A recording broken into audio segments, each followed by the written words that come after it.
The new era for the New Orleans Saints is officially here. We got all that and a little bit of lagniappe for you on today's episode of Locked On Saints.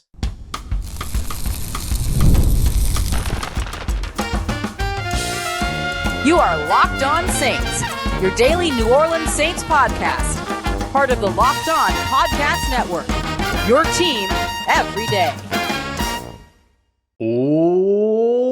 What is good, Who Dat Nation and Who Dat family? I am your host, your friend, Ross Jackson, New Orleans native, your New Orleans Saints expert and credentialed member of the media covering those New Orleans Saints as a Saints beat writer over at LouisianaSports.net. And on today's episode, we're going to continue breaking down this Derek Carr news. I'll give you a little tidbit on Kelvin Banks Jr. We'll dive into what we saw from Tyler Shough, and I want to kick everything off with the new era of the New Orleans Saints, which is officially here. We got all that and a little bit more for you coming up on today's episode. We appreciate you, whether it's your first time or your next time being here with us this time, making us your first listen, and being an everydayer here on the show, which is a proud part of the Locked On Podcast Network, your team every day. The New Orleans Saints are officially propelled into their new era after the retirement announcement, the shocking retirement announcement of Derek Carr, the former starting quarterback here in New Orleans. The New Orleans Saints were clearly not blindsided by this news, but it actually feels like they're very well prepared for this situation, and that's where I want to pick up today. This franchise-altering moment, of which the New Orleans Saints have had many over the course of just the past 5 years. Drew Brees retires, Sean Payton steps away, Dennis Allen becomes the next head coach, Dennis Allen gets fired, they hire a new head coach in Kellen Moore, and then now you have the retirement of Derek Carr. It's been a lot around the New Orleans Saints here as of late. But I think this moment is the most important moment for the New Orleans Saints in their recent history. Why? Because this will be the first time that the New Orleans Saints will completely walk in, or rather walk out of this franchise-altering moment without clinging to the success of the past. There's no more Sean Payton connections. There's no more Dennis Allen connections. Sure, there are some players and some coaches and things like that that kind of bridge the gap between Jari Evans was a player under Sean Payton and now is the, assistant offensive line coach for the New Orleans Saints. Things like that. But for the most part, this is an entirely fresh start, or as fresh a start as you're going to get for this New Orleans Saints organization. And it is one that comes with a full-on bit of momentum into what will be new. New head coach, new offense, new defensive coordinator, new defense, new quarterback, new identity, new salary cap situation, new life for this New Orleans Saints team. And look, I'm not trying to create a celebration around Derek Carr's retirement. Medically, we hope that all's well, and that if he undergoes surgery, if he doesn't undergo surgery, that he gets to do the things that matter for the rest of his life, right? Outside of football, all those other things. We hope him well with all of that. But looking at where this impacts the New Orleans Saints, it is a freshness. It is a whole new everything, right? When you make a big change like the New Orleans Saints did this past offseason, and you bring in a new head coach, but you saddle them with a different quarterback, or with a quarterback from a different coaching staff, things don't always work out, right? You saw what happened with Dennis Allen, inherited Jameis Winston, and as quickly as he could, he went and got Derek Carr the very next year. This year, Kellen Moore shows up here in New Orleans. They take Tyler Shough as the highest drafted quarterback since 1971 by this organization in the NFL draft proper. And now you have an opportunity to potentially move ahead if you're Kellen Moore with the quarterback that you handpicked, but also have the freedom to go right back to the well in 2026 if you find out that you need to, right? And so for me, when I look at this situation for New Orleans, this is a grab the bull by the horns moment for New Orleans. This is, we talked about it in the live show earlier today. This is the before, everything that happened before this moment was before this moment. Everything that happens after this moment is all new.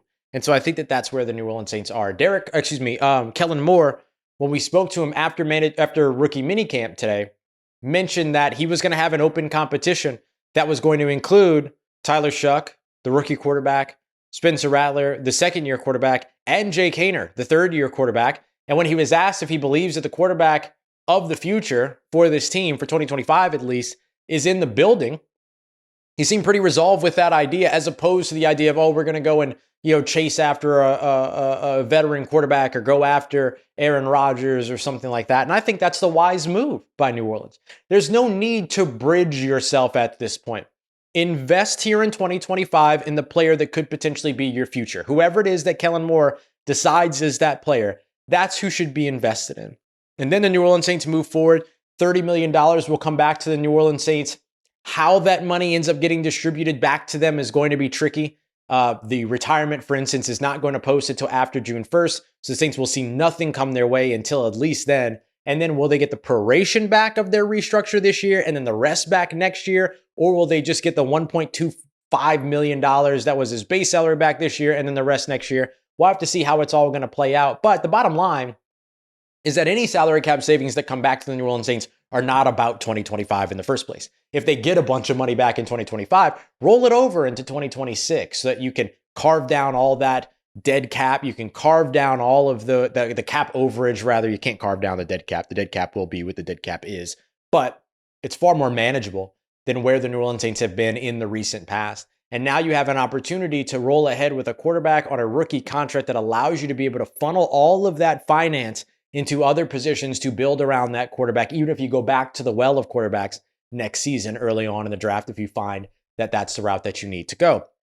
And so the Saints are in a very, very good position here, despite having faced this franchise-altering moment, because they did not sit back and let things just kind of be complacent between them and Derek Carr. When there was uncertainty, they still went and got their quarterback that they wanted to add to this room anyway.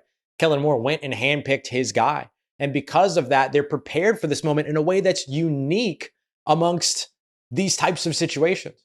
And then, what a win for Mickey Loomis and Kai Harley and this New Orleans Saints team to get $30 million back. And all of a sudden, you just lost your starting quarterback, but it almost feels like your franchise is the healthiest that it's been in some time because of everything else around the situation. Teams win when they have rookie starting quarterbacks. This is how you build a winner. And the New Orleans Saints are now firmly implanted in the ability to build a winner without having to grasp, aimlessly for the straws of the past, and now instead have the ability to be able to move ahead with what their newest identity will be, who their next quarterback will be, and who and what the identity of this team is going to be moving forward. And so for New Orleans, who are now staring at an open quarterback competition, they have a real opportunity here to take the bull by the horns and really see this as the opportunity that it is. Coming up next, Kelvin Banks Jr. is already moving around and Tyler Shough looks ready to compete. We'll dive into all that as we continue on with today's episode of Locked On Saints, part of Locked On Podcast Network, your team every day. Today's episode is brought to you by the Amazon Fire TV Stick 4K. Did you know that your Amazon Fire TV Stick can turn any television into your Xbox? Maybe you're somebody like me that didn't want to go out there and spend the upfront cost of buying an Xbox when you could instead go and get yourself an Amazon Fire TV Stick 4K, get a compatible controller, and get yourself a subscription to Xbox Game Pass Ultimate, and then bang, you've got yourself a portable gaming device that you can take everywhere without having a console in the first place. You can get some of the great titles out there like EA Sports College Football 25, Call of Duty, and others. So go and check them out today. You can head to amazon.com/FireTV Locked On to get started. Xbox Game Pass Ultimate subscription and compatible controller are required. Available on select devices. That includes the Fire TV Stick 4K 2nd Gen, Fire TV Stick 4K Max 1st and 2nd Gen, and the Fire TV Cube 3rd Gen. Today's episode brought to you by our friends over at LinkedIn Jobs. Look, I've been a user of LinkedIn for a long time. I used to use it to search for jobs and things like that. I remember being on that side of it and how easy it was to find your potential dream jobs. I think I've applied to like over 100 jobs on LinkedIn over the course of my professional career, both in theater and even in sports as well, until I saddled up very nicely here at Locked On.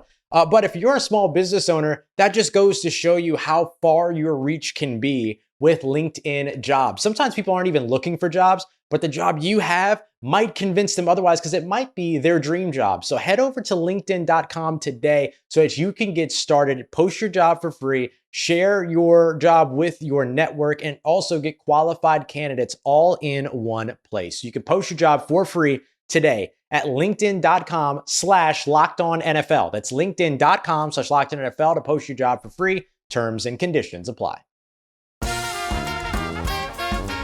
Let's get it, Who Dat Nation. The New Orleans Saints were at rookie minicamp today. And I want to give you one update that's relevant to rookie minicamp. And I want to go right back to this quarterback story because I know it's what you're here for. But I do want you to know that first round pick Kelvin Banks Jr., the offensive lineman out of Texas, did move around on the offensive line. Left tackle, right tackle, left guard. That's where he played over the course of rookie minicamp.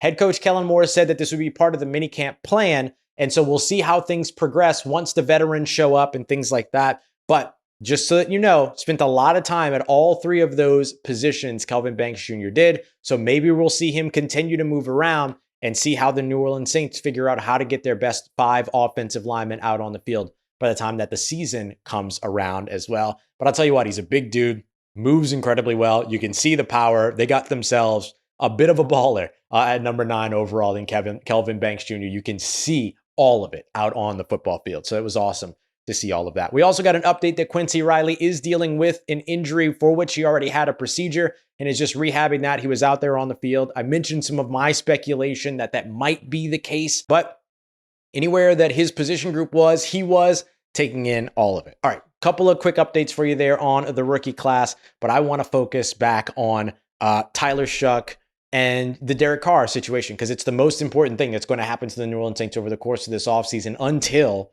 a starter is named. And I would not expect that to happen anytime soon. I would very much expect for there still to be a competition throughout most of training camp. And I would venture to guess through some of the preseason. Although, look, when it comes to finding your starting quarterback, the moment that you know, you need to know and you need to adjust accordingly. The one thing that I would hate to watch the New Orleans Saints do as they move forward here, trying to figure out who their next starting quarterback is going to be after Derek Carr, is for them to really take this competition all through training camp and all through the preseason. Maybe that's a little short-sighted of me, but the way that I see it is that as soon as you know who your starter is going to be, get them the reps that they need. Get them the reps that they deserve. Get them working with the ones. Get them off the field in the preseason if you have to. I know it's probably like viable, right? You want to try to get them reps and stuff like that during the preseason and all that. But I don't think that you should waste time here if you're the New Orleans Saints. Once you know who your guy is, act accordingly. Get him on the field. Give him the practice reps. Get him ready. Because let's say Tyler Shough is indeed going to be the starting quarterback week 1.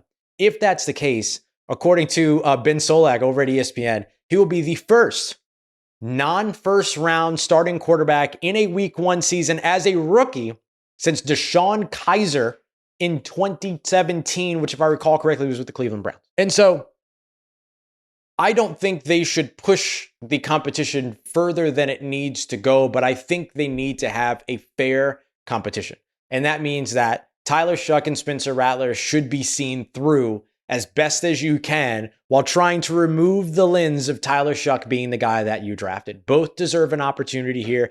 Jake Haener will get his shot as well. I don't mean to leave him out of the conversation, but I just think this conversation is very much between Tyler Shough and Spencer Rattler. In fact, I even asked Kellen Moore after rookie minicamp and his media availability, do you view Tyler Shough as your starting quarterback, or do you view this as a competition between he and Spencer Rattler? And then Kellen Moore very gracefully and very graciously corrected me and basically saying no, it's going to be all 3 guys, and included Jake Haener in that conversation. I just think that this is very much going to really be a competition between the 2 guys that have been viewed as potential starters since their collegiate days, if potential NFL starters since their collegiate days, and that's Spencer Rattler and Tyler Shough. I still think Tyler Shough gets the inside track, but the reason why I say that is because he is this coaching staff selection. He was Kellen Moore's handpicked guy, as far as we understand it, all of that. So that to me is a little bit of a disadvantage for Spencer Rattler, an advantage for Tyler Shough. But look, Spencer Rattler's got 6 games of NFL starting experience. Tyler Shough doesn't, so maybe that ends up having an impact as well. I just don't see a world in which you draft a quarterback that's going to be 26 years old when the season starts, and then you say, nah, sit back until you're 27. I just don't see that being the case. Although, the week 1 starter might be different than the week 10 starter, and so we have to acknowledge that that could be the case as well. Another curious thing about this whole situation around Derek Carr and the New Orleans Saints is that I asked Kellen Moore, did you get an opportunity to speak with Derek Carr to meet face to face with Derek Carr during the visits when he was here seeing the doctors in New Orleans or all those other things. And he said no, that they had not ever met with one another, which we kind of knew, but I wondered if maybe in the recent visits when he was coming to see the doctors and things like that, the team doctors, if maybe they had met face to face as well. And to me, it's so strange that like your incumbent starting quarterback and your newly hired head coach effectively never spoke face to face. And to me, that tells me that there was never really any situation where Derek Carr was going to be the starter for the New Orleans Saints in 2025. And maybe I'm overreacting. Maybe I'm speculating too much. That's fine. Take me to task. I don't care. But like, man, that just doesn't, like, something ain't right about that, right? Like, that doesn't even make any sense. And so the way that I look at it is that the Saints must have been sort of expecting, even though they'll never admit it publicly, but it feels very much like the Saints were expecting Derek Carr to not be the starting quarterback in 2025, but they just weren't sure what the mechanism that was going to make that happen was going to be. Post-June 1 cut, a trade, him sitting out for the season because he got the shoulder surgery, him retiring, which I don't think was a surprise for New Orleans in terms of like the announcement was a surprise. They had a press release ready for the point at which, that went out as the announcement and decision became public. And so it tells you that the Saints knew for at least a couple of days. But like Kellen Moore kind of talked about how Derek mostly spoke with Mickey Loomis as opposed to him. And so I don't know, that makes it feel very much like the Saints were very much prepared to not have Derek Carr, even if they weren't prepared since March or January or February or whatever, even if they weren't prepared for since then him retiring, right? And so I think the Saints are uniquely prepared for this situation.